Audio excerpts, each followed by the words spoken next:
Welcome back to Gruber Motor Company. I'm Pete Gruber. I'm Mark Schaffner, and welcome to the Gruber Morning Show. We hope that everyone in the U.S. at least had a wonderful Memorial Day weekend. It was a lot of fun here as well.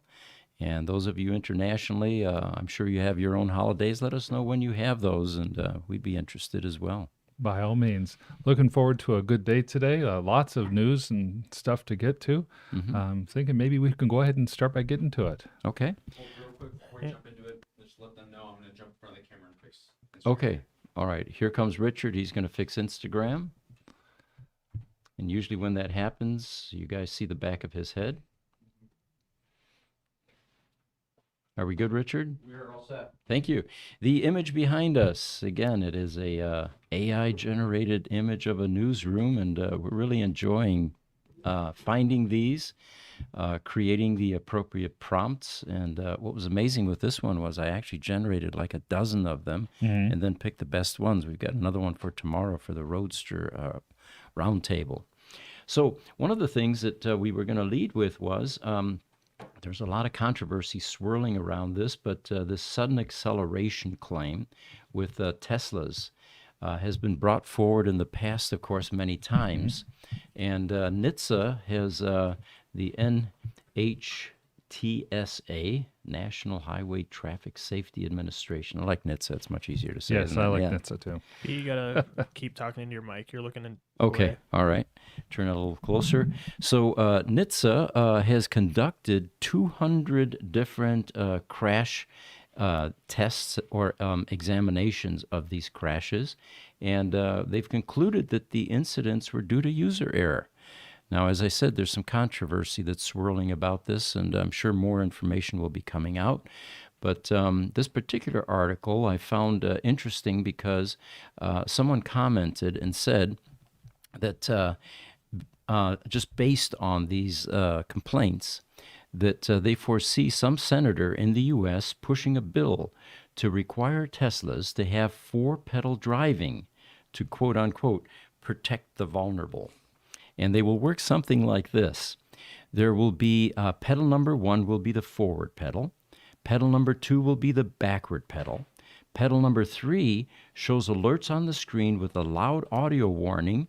Are you sure you want to go forward? Tap the third pedal again, once for yes and twice for no. And then pedal number 4 will show a red warning on the screen with a loud audio message. Ready to proceed?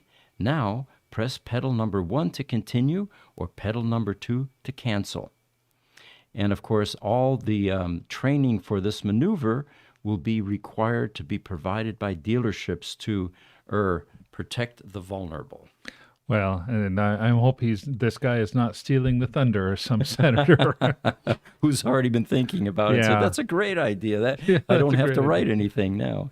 Yeah. No, this story seems to still have some legs. We talked a little bit about it this last week, and we'll just kind of wait and see where it goes.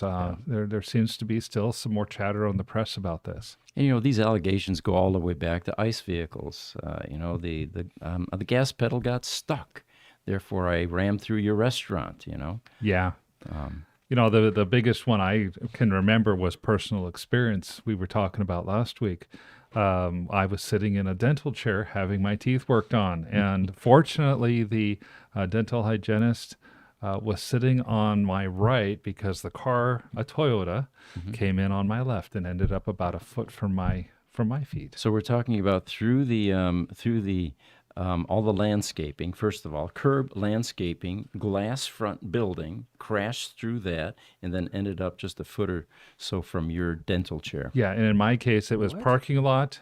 He says what? Yeah, parking lot. Crazy. I didn't know. 8 feet of sidewalk, and I got to see the whole thing. Some lady pulling in, and then all of a sudden the car started to accelerate, and it turned towards us. And the car ended up wedged in between the frame of the window on one side and the wall on the other side of the window on the other side. And the front of the car was about a foot from my foot. Now, that's what you call a memorable life experience. And I'm sure that the reason was, the gas pedal's stuck. It was something. So one other thing we wanted to tell you guys is we are very active on LinkedIn. Well, there are a number of platforms, but We get a lot of comments on LinkedIn, traffic, questions, and any of you that are on LinkedIn, you can find us there. And if you can't get your questions squeezed in here, don't want to email, you can look for us on LinkedIn. And what's always interesting there too is not just getting our responses, but seeing our viewers' responses to the things that we're talking about in our content. Oh, most definitely. Some of these conversations are interesting and sometimes very highly entertaining as well. And they evolve. Yeah, that's the fun part. Yeah, it sure is. In fact, we encourage you guys, tell us, who you are, where you're coming from. We'd love to hear your questions. Right now we're waiting for new questions to come in, and as soon as we get them, we'll continue to we'll start answering them, and love having the discussion with you. And all of the platforms that are watching us, and we've got Instagram, Facebook, TikTok, probably leaving out a half a dozen or so, Twitter, right? Yep. Let us know where you're coming in from. It's always entertaining and informative for the audience to see the wide penetration that these types of podcasts have all over the globe. Oh, I love seeing that. I remember the podcast where we had New Zealand and Kuwait and Bahrain and Germany and United States and Canada all together at once. That was pretty cool. And a very passionate crowd, because sometimes these guys are watching this at 2 a.m. in the morning, Yes. So it looks like Richard's still grabbing questions. We can move on to another news item in the meantime then. It looks like in the last shareholders meeting, Tesla made an announcement, actually Elon did, and after years of avoiding advertising, they are actually going to start advertising. And as the announcement was made during the 2023 annual meeting of shareholders, the article says the crowd went wild. So Yeah. Well, Tesla, my take is that Tesla has advertised for years. And so to me, the title is kind of a misnomer, because Elon is a social media master. Besides the fact that he now owns Twitter, he has advertised. He's been active on social media. A lot of people have been active. Tesla has the referral program. All of these things are designed to generate buzz, or to generate excitement, to generate the free advertising that you get through things like press articles and stuff like that. And if for the people that are working on online stores, I see this through the marketing efforts we have here at Gruber even. A lot of those online efforts can be done through your social media, through your search engine optimization, stuff like that. You don't have to pay for it. Yeah. And Tesla's been a master at that. One of the questions that just came in, it's from George. His moniker is Rich Rebuilds Channel. And he's asking, where is that AI picture with Mr. Pete and hair? And you know what? As soon as I read that, I realized I forgot that. And I'm going my to need to bring gosh. that. Yeah.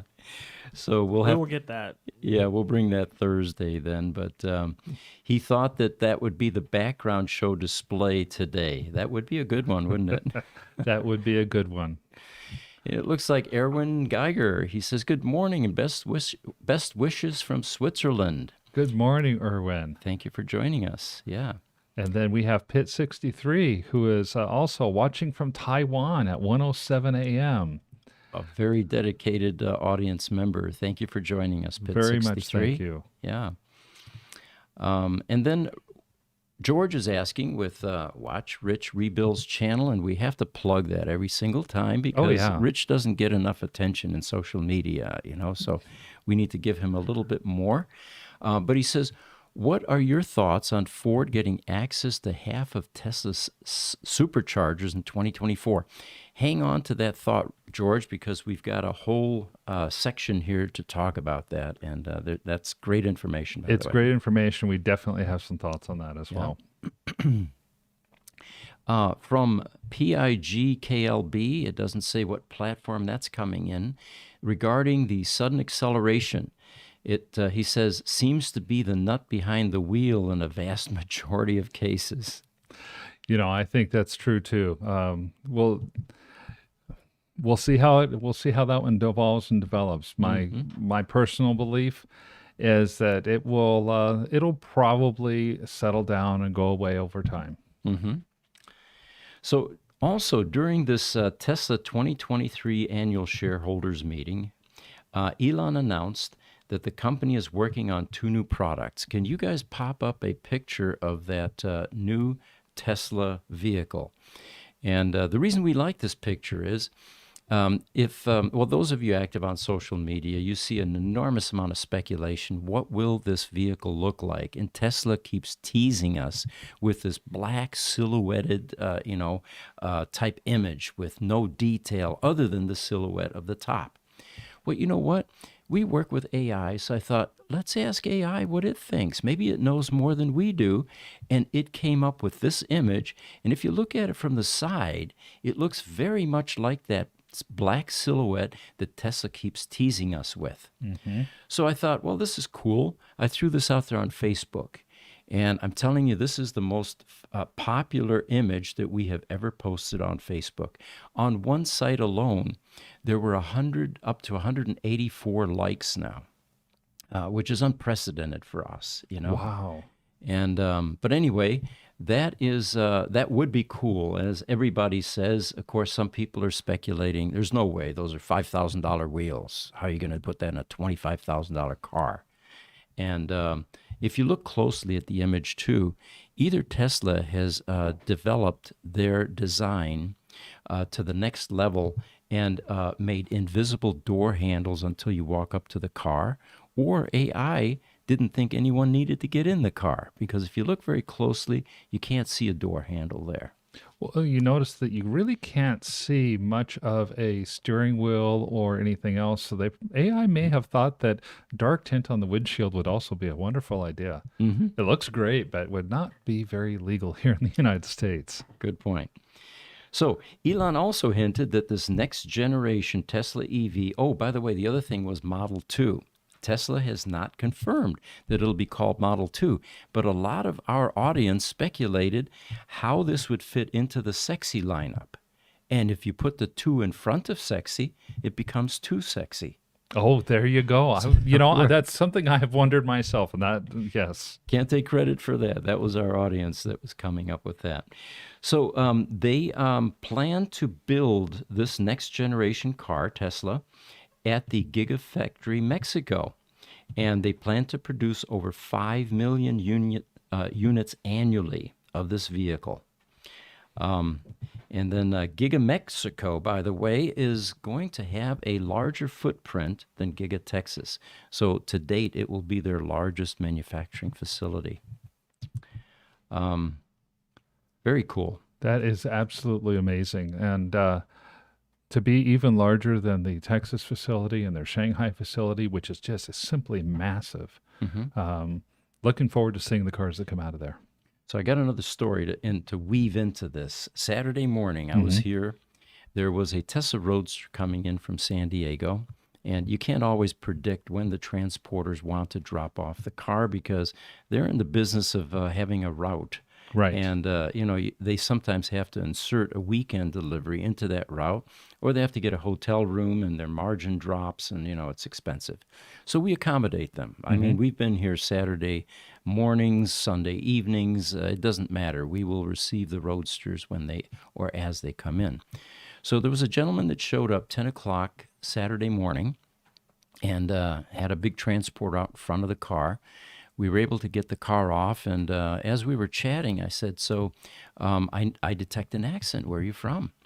And he says, oh, Tijuana, Mexico. I said, oh, interesting. I said, I didn't peg you because he had a lot of gray hair. He was kind of tall, stately, and anyway, we started to talk about the shop. He loved what we do, and he said, this is quite a career. He says, I have another career as well. I said, really, what was it? Or what is it besides transporting, right? Yeah. He says, I'm an attorney. And apparently he's a lawyer, passed the bar in Mexico, in Tijuana. And he began to talk about the difficulties of doing business in Mexico. The crime, the corruption, the cartels, the graft, the extortion, all of that. So from that, we went on to the subject. Well, Elon is building a huge factory 100 miles inland. He says, yes, I know. And the Mexican government takes this very seriously because this is a complete shot in the arm for their economy and the technology that they're bringing. So they're going overboard to protect this factory, including putting soldiers onto that 100-mile stretch on the roads to make sure that the travelers to the factory, to and fro, are safe. Oh boy! Wow. Kidnapping is a huge issue, apparently. Can you imagine a kidnapper getting a hold of Elon? Now they've got the world's richest man, you know? So anyway, I found that interesting. That's fascinating, and I had heard that that Mexico is really trying to make that a safe zone. Yeah. Kind of like they do with the resorts. Although I've also heard that even the cartels understand the economics of some of these things. Okay, so they're protecting it as well as what we're saying? Well, Or at least- they'll protect some of the places as well because maybe they own some of the hotels or something like that, and they don't want to. It's bad for business. Good point. Yeah, bad for business is true.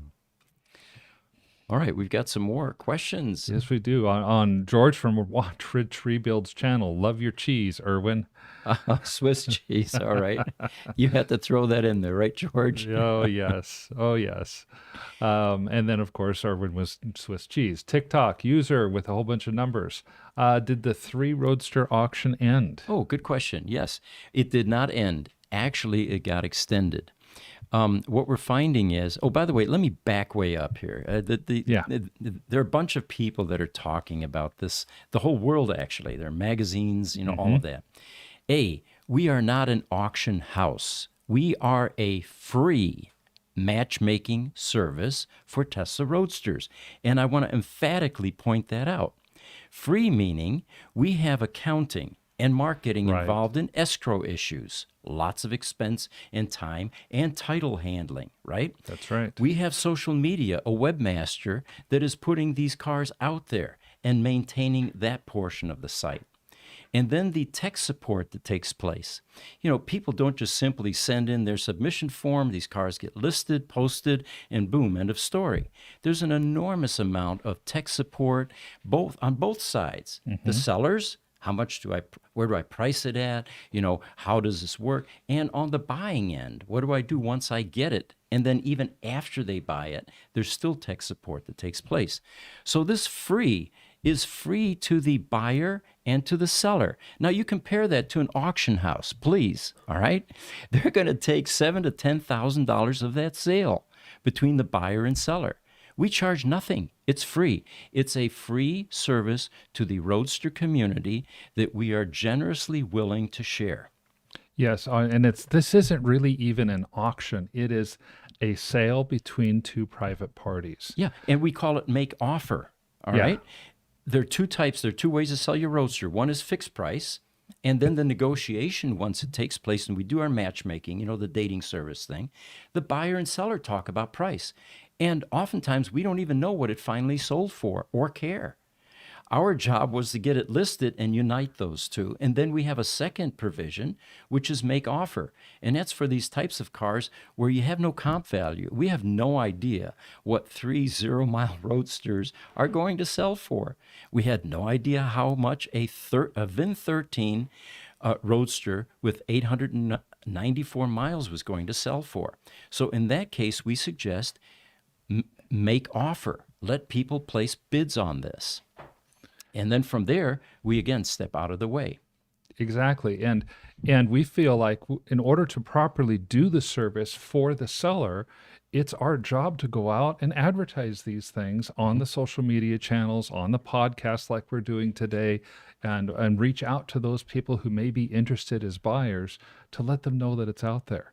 The best way we can help service the people who are wanting to sell these, who may not have the platform that we have to put the word out, is to put the word out. Yeah. And by the way, we're very successful with this. We have a lot of reach. We have a lot of visibility. We have a lot of friends in the industry.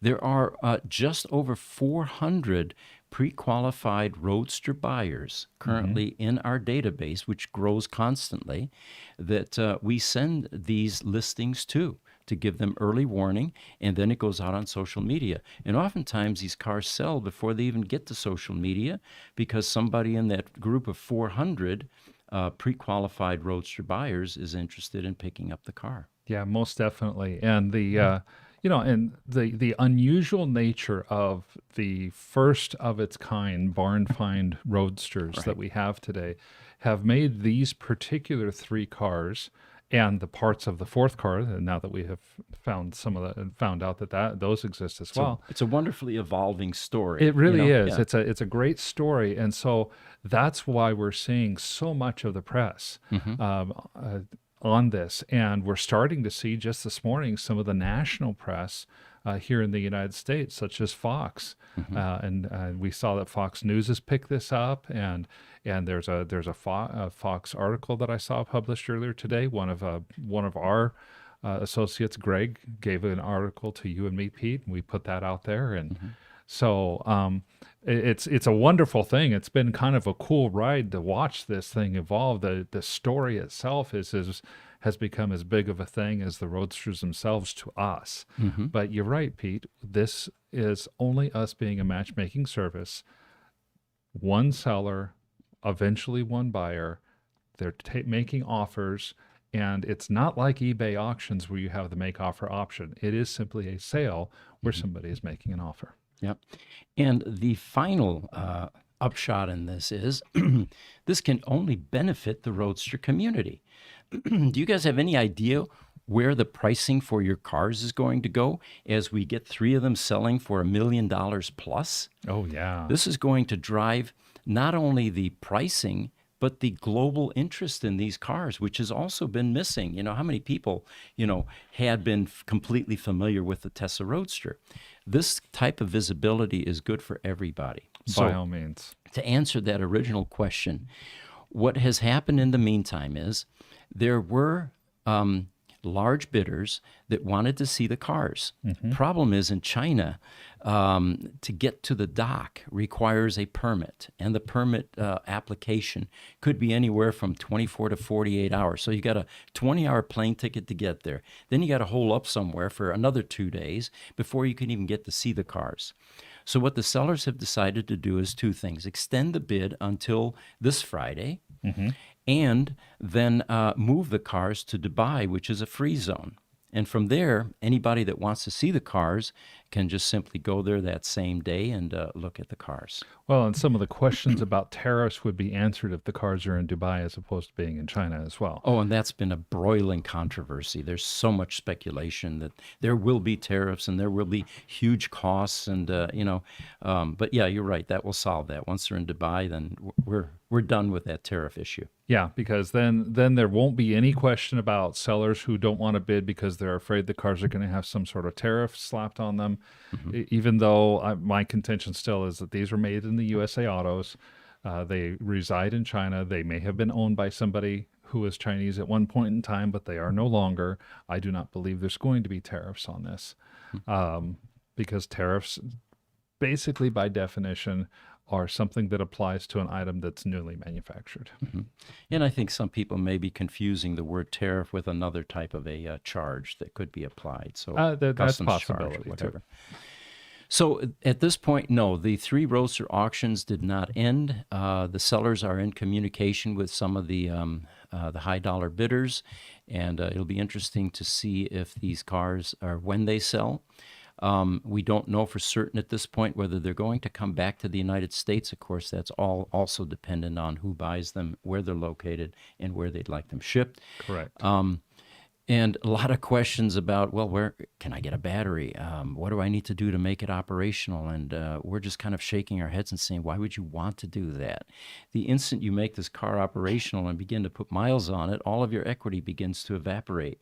What's so unique about these cars is that they are untouched. They're completely virgin, and fixing them, taking care of deferred maintenance, putting a brand new battery in there, it seems pointless if you're not going to drive it. Well, and the whole idea that these cars appear to have been slated for destruction back in 2010 by a Chinese company that may have actually disassembled Roadster 1185 in order to learn its secrets. And now that company went bankrupt. These three Roadsters are still sitting in containers. What a cool story that is. They've been rescued. Yes, exactly. All right, TikTok. Patriska is asking, how dangerous is it to park an electric car in a common garage under a building?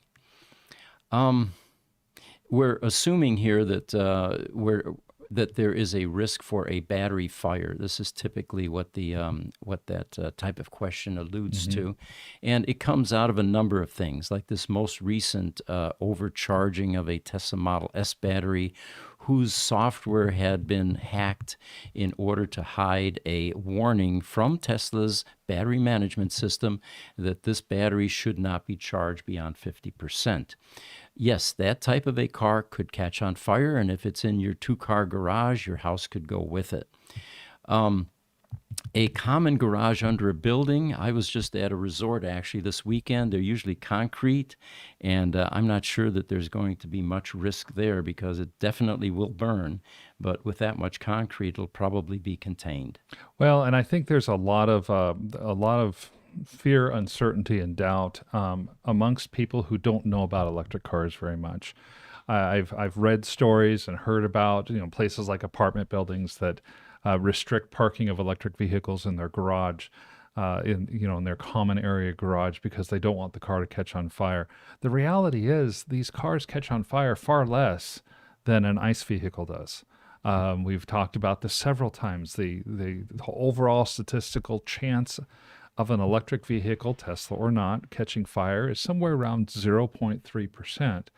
And the overall statistical chance of an ICE vehicle catching fire is about 1.1%.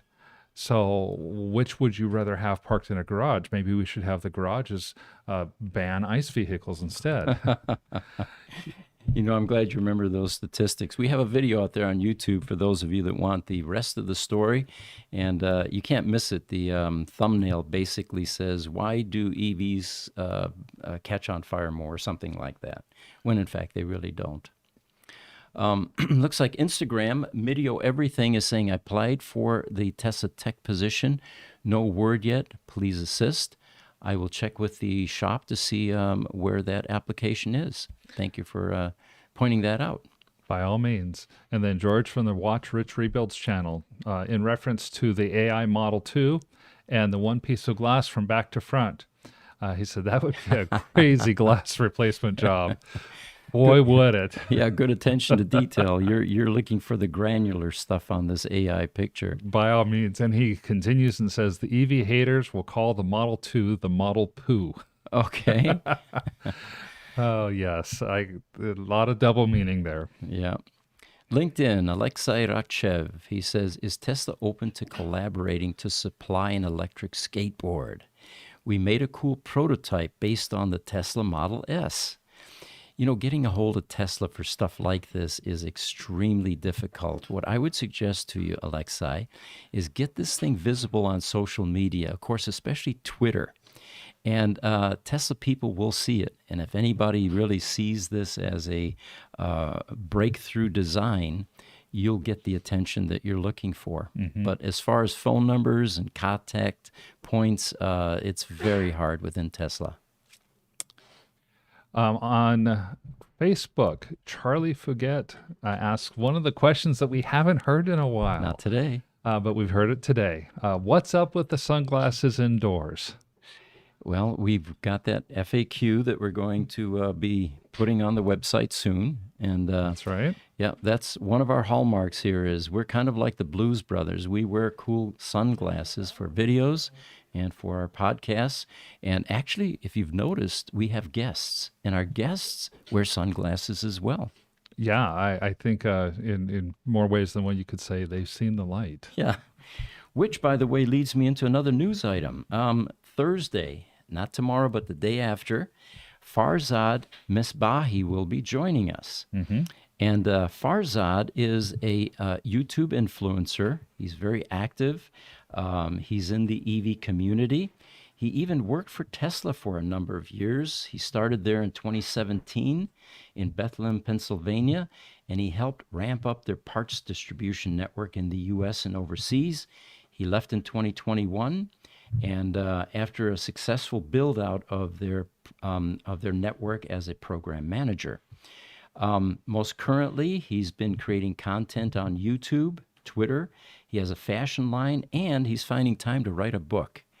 And when you do, Farzad, we will push your book. Let us know when it gets published. I'll even do a foreword in there for you. I've done that for a couple of books already, Yes. actually.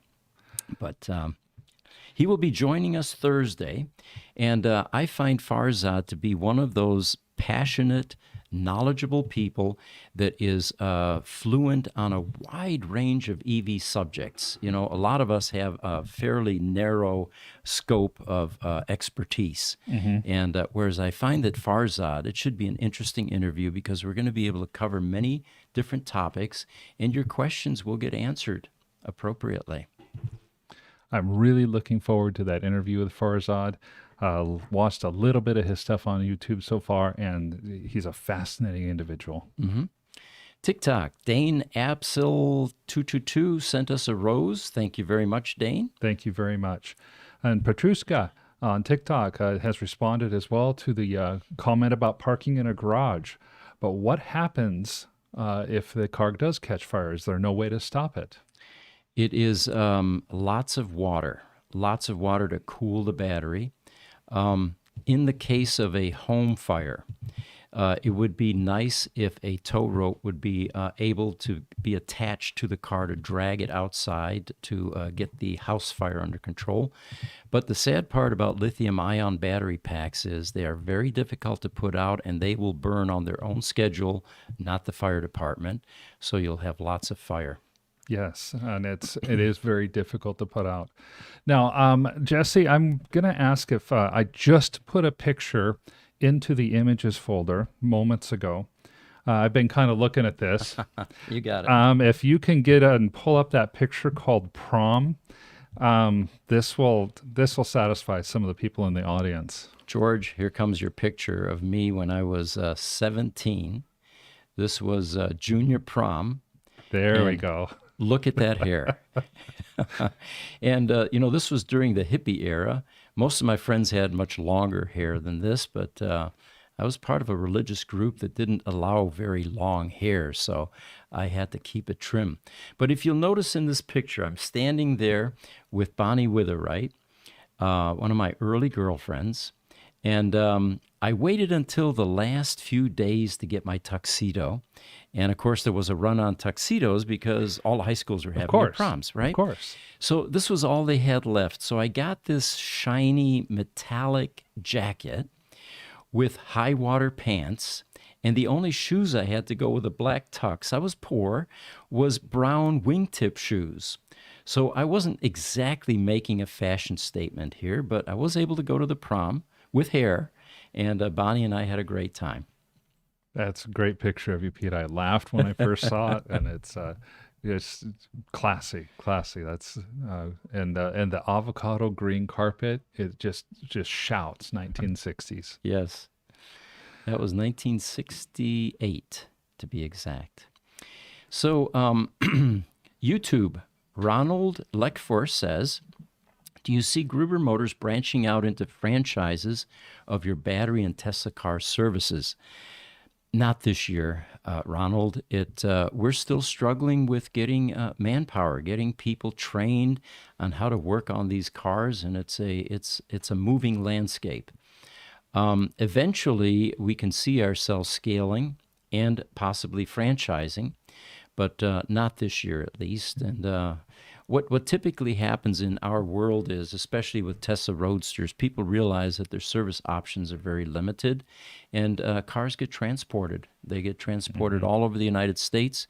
We have a power electronics module, for example, in Austria now that may need to come back, and in those cases, the cars stay in that country, and we end up transporting the power electronics module in for repair if needed.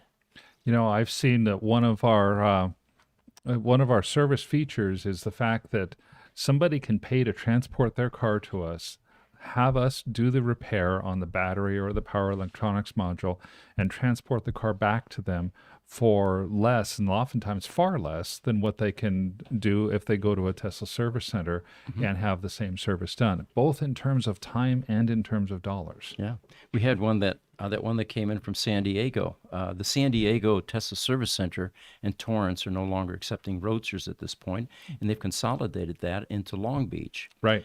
And in California, transport's expensive, and it may have cost them the same to get it to Long Beach than to bring it to our shop. Yeah, and so in our shop, we'll do things that the Long Beach Service Center would not have been able to do, and we have a quicker turnaround than the service centers in most cases. And what people typically do is Tesla Roadsters, going on 15 years now, have a lot of deferred maintenance. And what ends up happening is we have a long list of the favorite things that customers do to their Roadster while they're here, which is on our website, by the way. In fact, it's called that, I think. Popular customer picked, upgrades to the Roadster. So while they're here, they typically get some of these upgrades done. We even have customers in the Four Seasons areas that will winter their cars here. They can't drive them back east anyway, or Right. wherever they are. Right. And so that's when we take care of deferred maintenance. So we have another YouTube from Michael Aldea, and this refers to the garage fires, I think. He says it is in the name of the car, the ICE car. They are internal combustion engines. Right, good point, Michael. Good point. By the way, Michael is a ex-Tesla employee. He was one of the early Roadster experts working on the ESS pack, or the energy storage system battery, which is what they used to call it. And he does chime in from time to time, and we always appreciate him giving us some insights. But now he's venturing into a different area, and he's saying, I know why you guys wear sunglasses. Yes. Because Arizona is so bright that the sun has to wear that you have to wear sunglasses. Without proper personal protective sunglasses, you risk temporary blindness, low voltage heat alarms, inability to close contactors, sudden acceleration, and screaming noise from the passenger seat. Wait, what were we talking about again? A good one, Michael. That's great. That's great. And on TikTok, our friend Smuggler is just stopping in. He says, my schedule changes next week for the summer, so I can watch you all more then. Well, glad to have you on, Smuggler. Hope you are able to see us more in just a little while. Yeah, welcome back. So YouTube, Davil is asking, Mr. Gruber, what group were you with in 1968? In 1968, I was still in high school, and that was my 11th year at that junior prom. So, but during high school, I worked in a radio shop. I was very fortunate, unlike my other friends who were mowing lawns and, working in fast food. Well, they didn't have fast food then. McDonald's, I think. Maybe. Yeah. Maybe. But I had a teacher that saw my gifts, and I remember him taking me downtown Rochester to a friend of his who owned Hans Electric. They repaired phonographs, tape recorders, radios, televisions, and appliances. And I remember him spending an hour with Richard Hans, convincing him, you got to hire this kid. I know he's high school. I know he's only going to work 2 hours a day, but he's really bright, and he'll do you a good job. And finally, Richard caved in and said, all right, we'll try him out. And I worked there for about 2 years, worked on everything, learned how to fix clock radios, phonographs, of course, the 5-tube radios. I don't know if you guys remember those. They were inexpensive, and that was a great place to get an education on what electronics is all about. And but anyway, so I did work and go to high school in 1968. Yeah, and you ended up getting skills that you still use today. Oh, totally. Yes. I can't imagine what my life would have been without that foundation education. Yeah, I totally understand. YouTube, watch Rich Rebuild's channel. So George is coming to us with a bunch of emojis. Pete was actually young at one time. Great picture. Thank you, guys.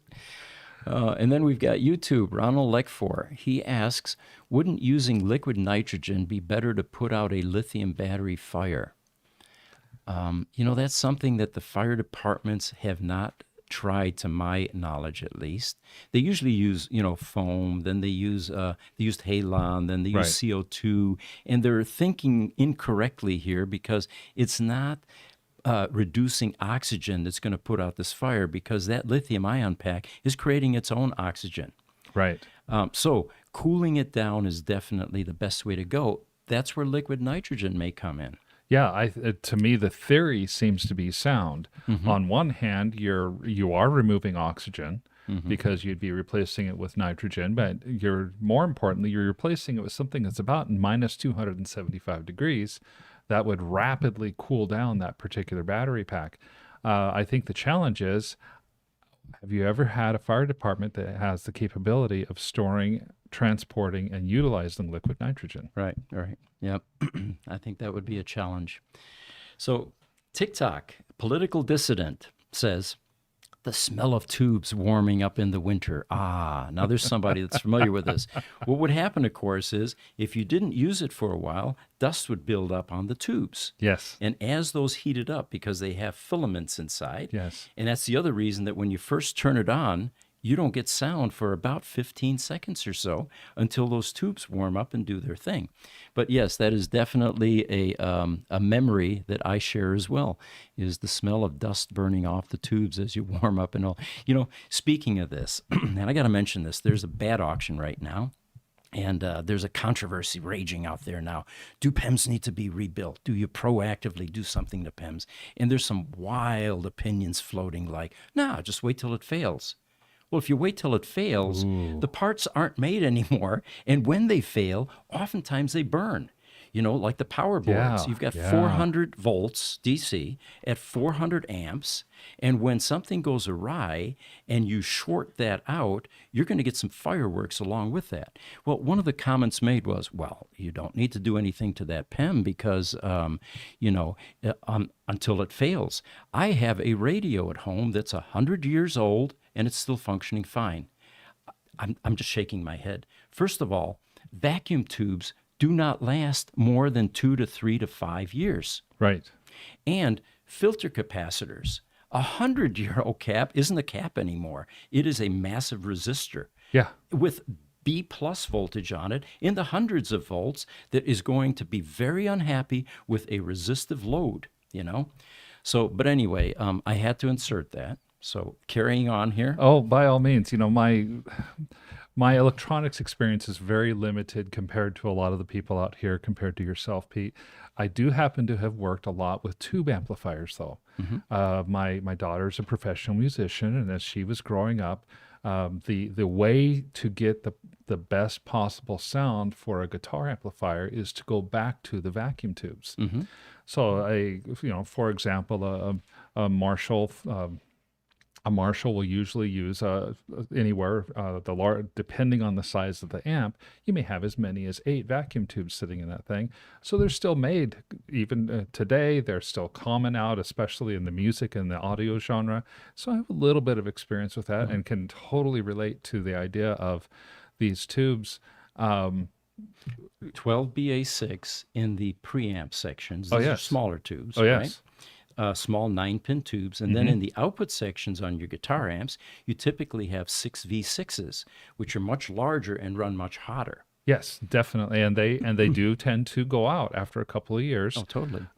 You lose the warmth of the sound as the tube starts to age. That's usually the first clue that you're going to be having a failure at some point. And you never want your speaker tubes to blow, because you're probably going to lose, if not the entire assembly, speaker and head assembly, you're at least going to potentially lose the head. Sure. You're going to eat up transformers. The B plus transformer is not going to be happy. Those get expensive. Oh, absolutely. And, So you'd never want to do that. And in a PEM, these electrolytic these capacitors, they're filled with oil. It's no different. They're designed to last a few years at most. They quoted a gentleman that was at Tesla, one of the early pioneers there, who was quoted as being involved in the PEM design. It turns out he was a mechanical engineer. Now, I'm sure this gentleman had a lot of value that he, was providing back when the PEMs were being built and designed. Sure. But a mechanical engineer, as he admits in another post on this Bat Trailer site, I would defer to the double E's when it came to anything electronics.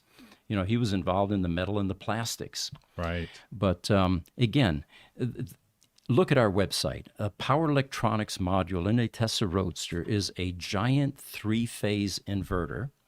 It takes hundreds of amps of 400-volt DC, chops it up, converts it to AC to make that three-phase AC induction motor, and enormous amounts of filtering to change that square wave to a clean sine wave, which is what the motor's expecting. Right. And the other part of it is, back in the day, Tesla wasn't aware of the type of engineering problems they had in the PEM because they hadn't had them out in the field long enough yet. As time went by, we found things like decaying insulating material with IGBT transistors that have 400 volts, 400 amps, with a micro-inch to ground. And as that insulating material decays and crumbles, it eventually shorts those transistors, and now you blow up a power board that hasn't been produced since 2008. Right. And why is that important? Well, one, you can't go to AutoZone and buy any parts for the Roadster, and two, Tesla is even running out of parts. We have a customer that told us they couldn't find a PEM for a while. So proactively taking care of deferred maintenance in that power electronic module is the only way to keep that car alive. Yeah, so that hopefully the person who ends up buying that car on the Bring a Trailer site has the wherewithal to understand and realize that some of the advice they're getting is bad advice. They usually do, because there are enough people in the community that have an electronics background that understand this. Good. But up front, it's typically difficult because you have people weighing in that really clearly have no idea what they're talking about. Yeah, by all means. On Instagram, B15 Hop X-Men says, yeah, the battery fires scare me. Yes. They can be very frightening. Instagram, 9K2JW. Hi, Mr. Gruber. Good morning to your guest, Mark. Good morning. How can I get a T-shirt with Gruber Motor Company logo? What do you guys think? Are we anywhere close to that yet? Yeah, we're working on that. Actually, our shop manager over at GMC, Victor, he has his own side business doing T-shirts. Lucky for us, so we're going to have him commissioned to do some of those here soon. Okay. Get some merch out there in addition to the sunglass cases, yes. And then George, Watch Rich Rebuilds channel, says, why aren't fire blankets a thing for EV fires? Tesla Model S's actually have a fire blanket that lays on top of it. The fire just kind of laughs at the blanket and says, really? Well, yeah, if it's generating its own oxygen, it's generating its own heat, eventually it's just going to burn right through the fire blanket. Well, and it already melted the steel to get through that fire, to that fire blanket. So, and TikTok, Political Dissident says, and the smell of electric racetracks from the 70s. Oh, I remember that one. Watch Rich Rebuilds channel, George. Pete, he says, you were excited when you were young and they invented fire in the wheel. Yes, that was an exciting time, George. He keeps rubbing in my age, doesn't he? But it's okay, Boy, George. He does. Yeah. Boy, he does. And then B15 Hop X-Men on Instagram says, I have a valve amp. Cool. Yeah. I used to repair those. They were a breeze once you knew how they worked. Vacuum tubes are really cool, though, when you think about it. The 5-tube radio, for example, you didn't need a filament transformer because all 5 tubes connected in series ended up being 120 volts. Oh, I didn't know that. You had a 50C5, 35W4, 12BA6, 12BE6, and I'm missing the last tube because there were 5. Yeah, okay. All right, I'll remember. Oh, that's fascinating. Oh, there we go. Somebody has given it to us. Ron Leck 4, YouTube, 12BE6, yes, 12BA6, 12AV6, 35W, and 50C5. Definitely does bring back those memories. I didn't see your comment until just now, so. Yes. TikTok, Political Dissident says, vintage, yes, vintagey. Instagram, Bishop X-Men, valves just add to audio colorization. You know, the reason that we went from vacuum tubes, which are unreliable, granted, to digital audio, and everybody got excited. And then we went from analog tape to phonographs and the crack and the pop and all that stuff to CDs, and everybody thought that the world had just drastically changed. And here we are with all this digital audio, and we're missing the harmonics, the rich harmonics that you got from vacuum tubes. So that's why they often have a vacuum tube preamp section in a solid state amplifier. That's right. That's right. In fact, you can get vacuum tube preamplifiers for microphones now and in modern audio equipment. And to your point as well, it was just about a year ago that my wife got me for Christmas a phonograph, so that so I can play my vinyl records again. And I put the first vinyl record on. I'm like, that's what that sounds like. It was so different than a CD, and it sounded so good. Yeah. Instagram, Bishop X-Men says, you should stream on Twitch as well. Are we not on Twitch, guys? We're not. No. Can we be? What do you think? I don't know if that it allows simul streaming through Restream, but we can try it. Yeah. It's a video game platform. It's not a typical streaming platform. Well, thank you for the suggestion. Appreciate it. Yeah. And he also mentions that ultracaps can last 10 years. The motor becomes the filter. The Triple H bridge is smoothed by the motor itself. YouTube, it looks like we've got an engineer there. Ronald Leckfor says, the PEM, power electronic module in a Roadster, is a pulse width modulation, modified sine wave, variable frequency drive. You know, I've often wondered, Ronald, if you could turn one of those into a bass amp. Think of the amount of power that you would have available. You'd have to have speakers that are just massive, but the amount of bass that you could generate from a power electronics module would just be awesome. So if I ever hear a bass sound at my home in Levine, 33 miles away from the shop, or the windows are blowing out, right? Yeah, I will know that you have turned one of those PEMs into a bass amp. That we finally did that in the shop. Yep. Cool. Real quick, Pete. Yeah. Just so you know, we're at 55 minutes. Can we talk about the Shanghai stuff? Because I put that in the thumbnail. Good point. Yes. Anything in the thumbnail needs to have some audio attached to it. And let's see here. You know, while you're looking up the Shanghai stuff, we had an earlier question about Ford being able to get access to the Tesla superchargers. Superchargers, yeah. I want to kind of give the audience a little bit of a take on that. So the news story is pretty simple. Tesla has opened up their charging network to Ford with an agreement. So the Ford Mustang, Mach-EV, the Ford Lightnings, all four vehicles will eventually get access to about half of the Tesla superchargers out there in the world, about 12,000 of them in total.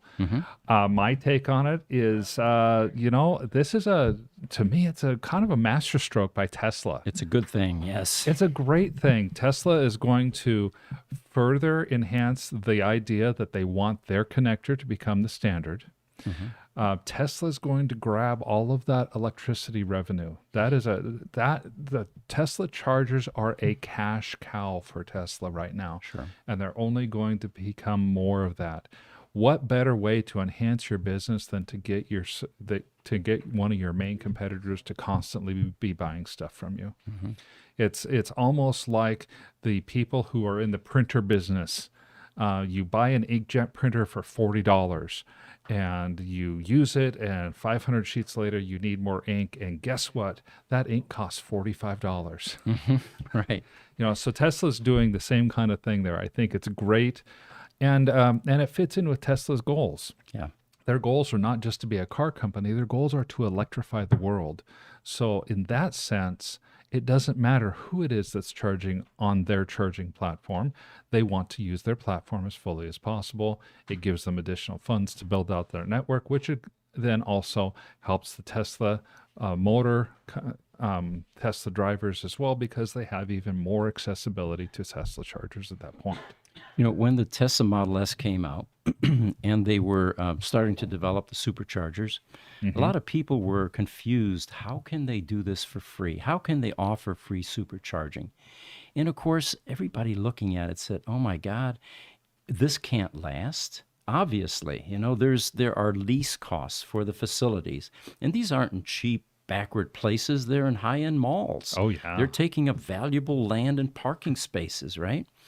And so we knew that at some point in time, Tesla would be able to start charging for this. And then the whole world would open up at that point. And then, of course, the next quantum leap was going to be opening it up to other vehicle platforms Right. because the other guys were playing catch up.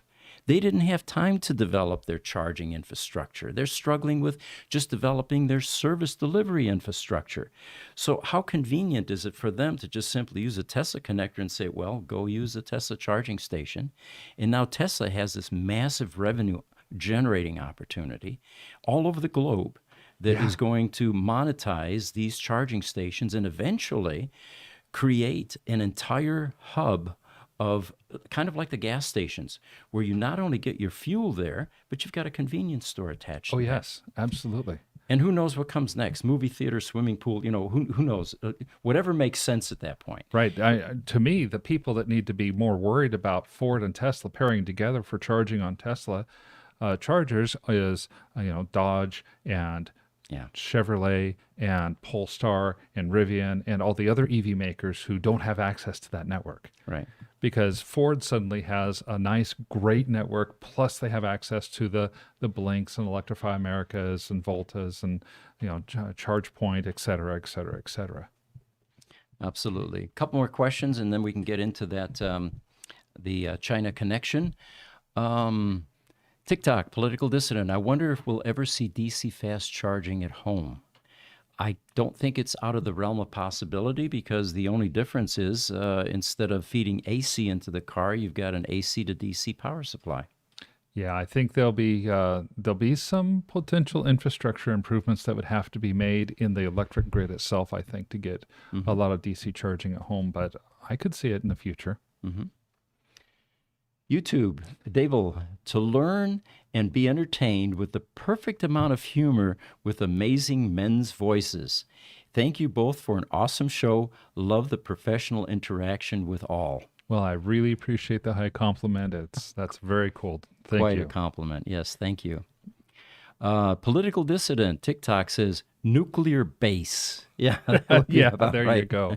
And then George from the Rich Rebuilds channel.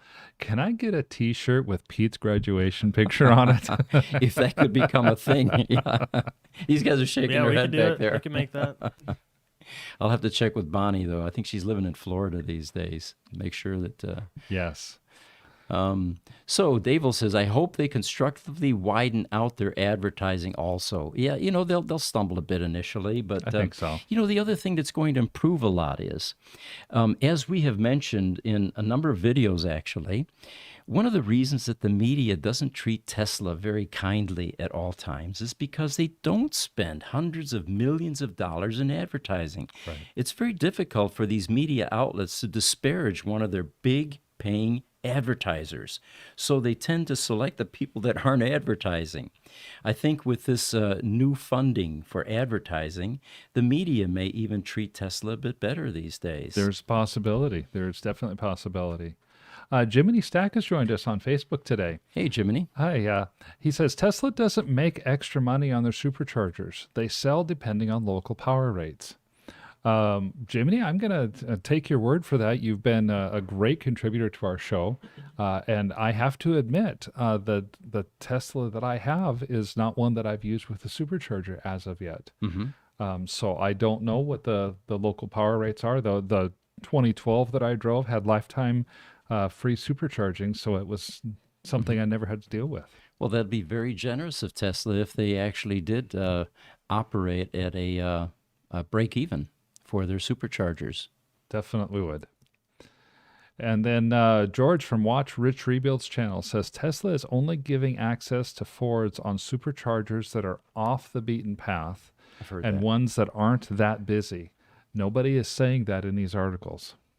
And probably the reason there is they get complaints at the very busy ones, and the last thing they want to do is annoy the owners, the Sure. Tesla owners, even more. But that will change because the charging infrastructure continues to grow at an exponential rate. Yeah, and I could envision somebody in a boardroom in Tesla talking about the usage of their superchargers and saying, "How can we get utilization up?" Because even though what Jiminy says is Tesla may not be making huge dollars on this, every location is going to have a certain level of fixed costs. Right. And they're not going to be able to meet those fixed costs if they don't have enough charging going on. Right. This would allow them to be able to get that charging utilization rate up and be able to at least meet those fixed costs. And of course, as the charging infrastructure or the amenities at the charging locations increase, those will become part of the fixed costs, and it'll be funded at least. Yes. We they don't would- expect them to operate a loss, Yeah, exactly. One other thing too, guys, I was at Best Buy this weekend on Thunderbird and I-17. Yeah. They actually have a third-party DC fast charging there too. So there's actual fast chargers now, like the Blink and some other brands that are popping up. So it's not just destination chargers. There's actual fast chargers, and I saw a Tesla at this one at the Best Buy. So it was a non-Tesla fast charger, and those are starting to pop up everywhere now too. Do you know was that Tesla using a CCD to Tesla adapter in order to do the fast charging? Yeah. Okay. Okay. Looks like Ingemar Anderson, the author, up in Seattle, is with us again from LinkedIn. Welcome back, Ingemar. Hope your book is selling well. He's saying, it is just great to listen to your shows. A lot of diverse and relevant topics. Thank you. Well, you're welcome. We kind of bounce around, but, we let the audience typically guide where we're going with this. It sure is a lot of fun. Thank you for the compliment. Fine Power Tools Sales West on YouTube has also come to us, and welcome back. Is Tesla building their own chargers, or are they having them made for them by somebody else? I don't know that. I did know that at one point a couple of years ago because there were some brands that we saw. We'll find that out. We'll find out. I think Tesla still builds their own chargers, but I'm not positive of that. So, why don't we get that Sure. that article? So one of the things that frustrates any manufacturer is the people that are trying to extract intellectual property. I have a friend here in town, for example, that used to hang out at the proving grounds up north, GM proving grounds. And, these manufacturers do their best to disguise the body lines on their new vehicles. They put camouflage tape all over them. And she was very good at ferreting out the angles and, Sure. which, of course, frustrated the GM at that time. In fact, I remember a couple of times she got escorted off the site, and it was private property. They had no right to do that. But there are people that are passionate about what's going on with companies, the drone operators, for example. Here in Casa Grande, Lucid has a group that's dedicated to doing drone shots of the factory. And from that, they deduce and draw conclusions about what's going on, Okay. production delays, how quickly it's, progressing and all of that. There's a gentleman in China, longtime observer. His name is Wu Hua, who's been closely following Giga Shanghai from the beginning. And he has just recently noted that it appears the production of Model 3s has been halted. Now, again, this is conjecture, this is a suspicion, this is nothing concrete. And from there, of course, everybody jumps in and tries to put cause-effect together and make some correlation with this information. But it turns out that he's been using drones within the factory premises, and it looks like the activities on the Model Y sector and Model 3 production, Model 3 production is strangely quiet, he points out. And then Bloomberg chimed in, and they said that they may be nearing the final phase of production before commencing production or trial production of the enhanced Model 3. And it may be temporarily suspended to put new production equipment in place and get things up and running. So found it kind of interesting that oftentimes this information is extracted by people unrelated to the company where it's coming from, and I'm sure it's to the consternation of the companies that really don't want this released because you may be drawing the wrong conclusions.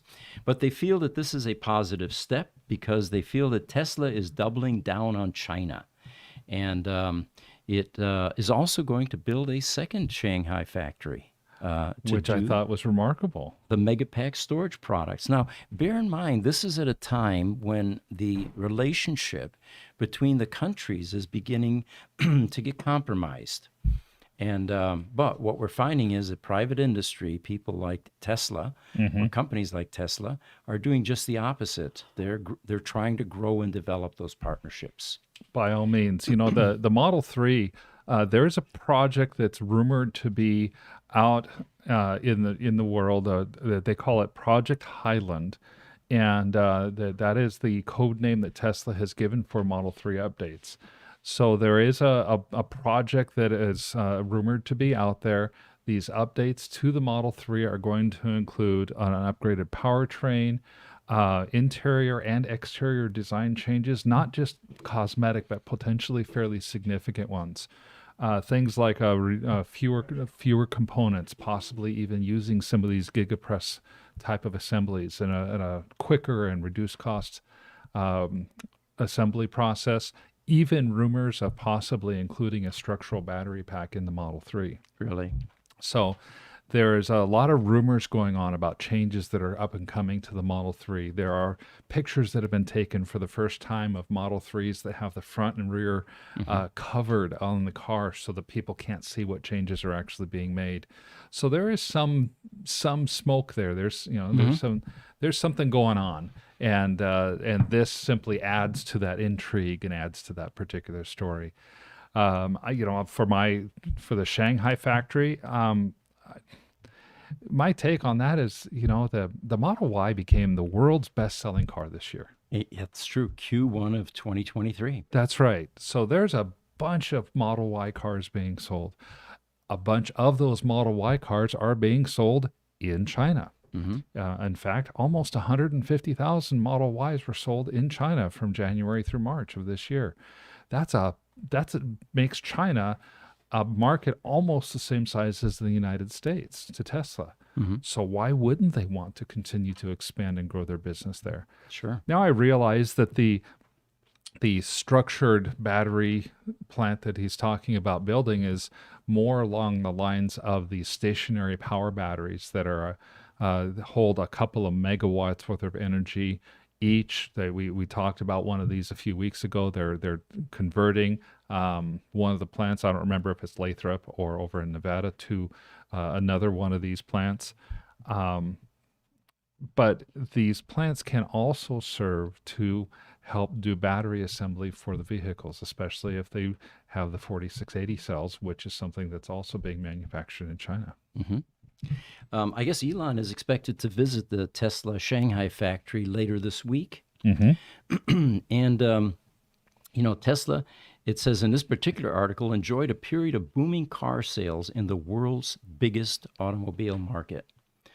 You see those graphs on Facebook once in a while. Yeah. They start in 1980, and you see the countries, the countries with the most GDP. And as the years go by, they replace each other and climb to the top. China has definitely come from the very bottom, not even on those types of charts, to the very top in many of them these days. Yeah, including automobile sales. They've got such a huge growing middle class, and they have 1.3 billion people. Sure. And one of their next door neighbors is India with another 1.5 billion people. So it from a business standpoint, it totally makes sense that Tesla would want to continue to build out their infrastructure in China. I know politically it causes a lot of consternation and hand-wringing and and stuff like that over here. I think that Tesla has more of a global perspective than any nationalistic, because they are in so many places. But I didn't realize this. In 2019, Tesla was the first wholly owned foreign car maker in China. I didn't know that. Yeah. So I've got a picture. If you guys can pop that up. Elon contacted me on Twitter, and I've got a picture of that here. And I was very pleased with that, by the way, because, Elon's a busy guy. There it is. It's up there. Okay. And the only odd thing about it was it seems that he had lost like 72 million subscribers because this, when I got this, he only had like 23 subscribers on Twitter. Well, that's a little bit of a loss. So I figured, well, maybe he lost some. It's possible. So I played along, and the next thing you know, I get an email this morning, and Elon's telling me I would need you to send me Bitcoin of $20,000 to a Bitcoin wallet. I really have to invest with a bank, and then we both will buy the bank together. Now, it sounds perfectly plausible to me. I mean, who can't trust Elon, right? Sure. So I'm getting my $20,000 in Bitcoin ready, and we'll be sending that to Elon here shortly. Yes, we have we have what's it called? A scammer? Yes.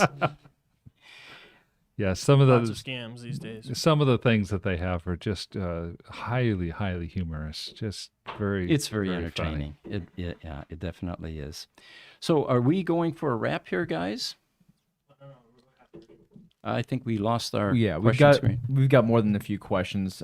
The computer decided that it was time to shut down for a second here. Okay. Okay, well, as the questions are coming back up, did you want to take just a minute or two and talk about the that Lamborghini, that incredible Lamborghini? Yeah, that's a good idea.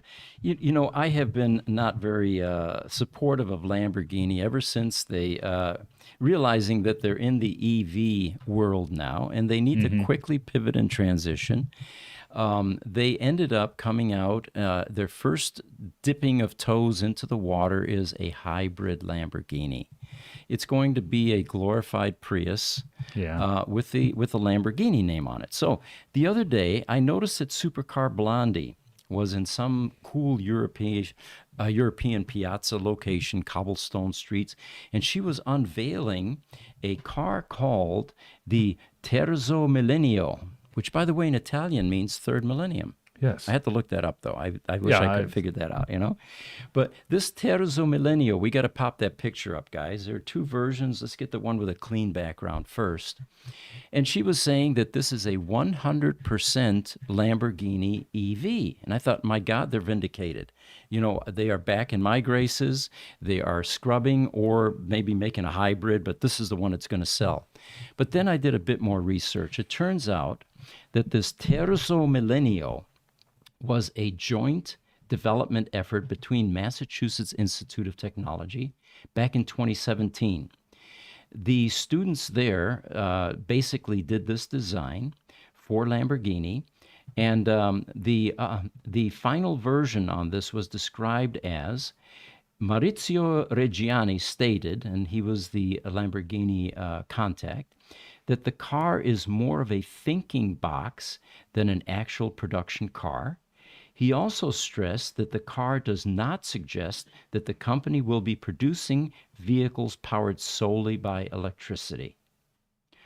So it doesn't look like Lamborghini is on board yet with the electric car conversion. But if you look at this, Mark pointed out, look at those wheels.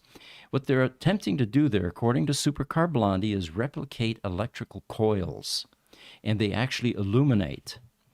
And this actually is, for you guys, it's a wheel motor design. Every one of those wheels is a motor. So, but you can tell that this definitely has the Lamborghini vibe, unlike the next picture that we're going to pop up, which is, I don't have it up. Sorry about that. It is the Urzu, and there is an electric version of that coming out, which maybe if you guys can look it up. We have this other one still. Okay. Okay.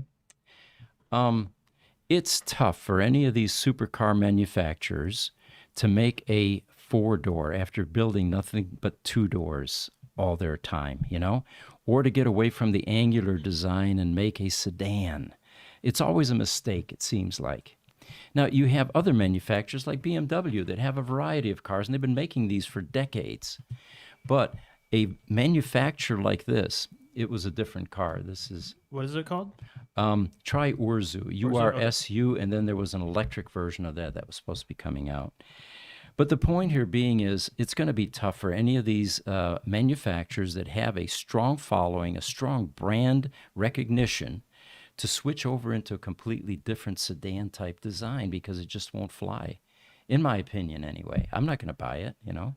Yeah, I'm not sure that I would buy that particular one. Well, first, because it's moving toward hybrid, and they're not going to have an electric version of that SUV until at least 2029. Now, this car, if I had the $2.5 million needed to buy it, heck yeah. You'd be all over that one, huh? Well, this car has nanomaterial technology. Yeah. So basically, they've got 2 layers of carbon fiber with kind of a nanomaterial plastic in between, and it holds an electric charge. Mm-hmm. So the body of the car is part of the car's battery. I see. And in fact, this particular car is not so much a battery as it is they want to have it run largely on supercapacitors. Yes, they also mentioned that high capacity supercaps. Yeah, so that way they have even faster performance than you could get from power from a battery, which to me is even more mind-boggling. So here's a chance for Lamborghini to take a strong lead in the EV world with things that we don't see yet commonly, like in-wheel motors, Yes. supercapacitors in cars, and of course that angular wedge design with lots of scoops and, winglets and all of that. Oh, it's a beautiful car, and it even has self-healing technology. Yeah. And if they were to put it out, even Lamborghini sites said they might do a limited production run. I think it's more rumor than anything. This is what I found too. This is the off-wheel version, which is another deviation for This Lamborghini. is an SUV, Urus. Yeah. Yeah. They actually have a Lamborghini now with the traditional supercar design that has been beefed up for off-road. Now, my first reaction to this was, how many people ask you to build an off-road vehicle, Lamborghini? I couldn't think of any myself, all right? But anyway, that picture you had up there, the only thing that speaks Lamborghini in that is the triangular Here's headlight the actual, design. This is the current production one. So this isn't the EV one. It'll be slightly different, but this is the same thing. This is their SUV, the Urus. Yeah. It looks like any other crossover SUV in the world, and that's the part except for that little tiny badge on the front. Sure. And if you're going to get something that looks like that, why not get something from a mature manufacturer rather than pay the uplifted Lamborghini price because their name's on it, Right. Yet, reading and learning about this car right now is Lamborghini's most profitable model. Really? Really? Oh my God. Really? The SUV one? The SUV one, Oh, yes. They've made some, and I think it's because of volume. They have made some 60 or 70,000 of these and have sold the vast majority of them. So maybe they're on the right track, is what we're saying. I'm not going to say that. I'm not going to go that far. So we have a few questions. I guess we need to try to finish up with.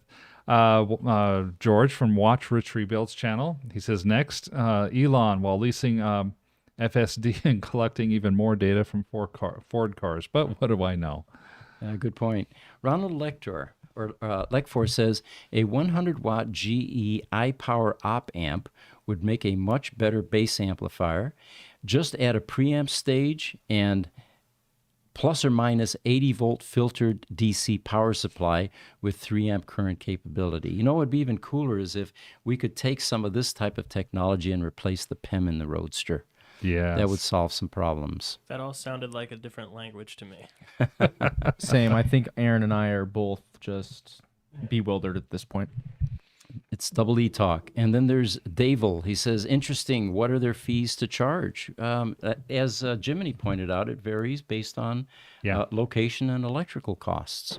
So it looks like they're passing on costs at this point. I do not know whether or not they do a per minute charge or a per kilowatt charge. I've seen charging stations that do both kinds, but having never had to pay for Tesla charging, I don't know. Mm-hmm. And it looks like Davel says, I think they make their own in New York, and he's referring to the superchargers, the chargers. The AC chargers were made by a number of manufacturers. Clipper Creek comes to mind, for example. But, the DC fast chargers in New York, well, we'll have to do some research there. We'll do some research. That's my impression as well, that they make them and other than final assembly, everything is constructed, and they'll load them onto their whatever transport, get them to the site, and it's almost a plug and play once they get them on site. And it looks like Ronald's saying Elon is in China right now. Okay, so this article was a bit dated. Okay. Smuggler says sounds expensive when it breaks. Yeah, some of these things do get expensive when they're broken. Yes. And George from Watch Rich Rebuild's channel says, have you seen any Tesla Magic Dock superchargers by you guys? I haven't seen one here in New York yet. Unfortunately, we have not. I believe the only Magic Dock superchargers that are out in the wild right now are in either Los Angeles or New York. Mm-hmm. Okay. And then Smuggler asks, having the body as part of the battery makes it impossible to replace. And what about fire hazard? You know, we are waiting to get one of those Tesla vehicles in our service center so that we can do some reverse engineering. And I have a feeling that Sandy Munro's team may beat us to the punch. Probably will. Smuggler has a great point about these structural batteries, and that's Sandy already tore one down. Yeah. That's a huge. There's a buzz in the industry and people around the industry about what's going to happen with cars when structural batteries can become part of the cars. It makes them stronger. It makes everything better, stronger, faster, whatever. I don't know. I don't know, because what happens when a cell goes resistive? Do you just throw the car away? Yeah. I believe Smuggler is actually talking about the Lamborghini. Oh, the Lamborghini. Okay. About the what you were talking about with the in between the layers of carbon fiber. Yes. That being part of the And thank you for that correction. I think Smuggler makes a great point there. I don't know. Having the body as part of the battery. Yeah, I don't know. What happens when you have a little ding. Not that you would drive your Lamborghini through a McDonald's drive-through, but oh gee, I scraped the wall on the turn on the McDonald's drive-through, and now I've just totaled my car. Well, it looks like we need to wrap, guys. We'd like to remind you that tomorrow at 10 o'clock a.m., we've got Mountain Standard Time. We've got the Tesla Roadster podcast. And just because you don't have a Tesla Roadster, join us anyway. You'll learn about them. We'll talk about maintenance issues, and usually people chiming in have them, and we'll get some good questions. And then Thursday, we're going to have Farzad Misbahi with us. Yes. And that will be, again, an interesting interview because he is very passionate, very knowledgeable about EVs, and much so on a very broad range of subjects. And that's what's going to be enjoyable, I think, about this particular guest. So that's at 10 a.m. Thursday. Feel free to join us. And in the meantime, thank you guys so much for watching. Love having the interaction with you guys, and appreciate the compliments today. We'll have one parting comment from George from the Watch Rich Rebuilds channel. He says, thank you, Pete, Mark, and Jesse. Great show again. well, you're more than welcome. Thanks, George. Take care. We'll see you guys tomorrow.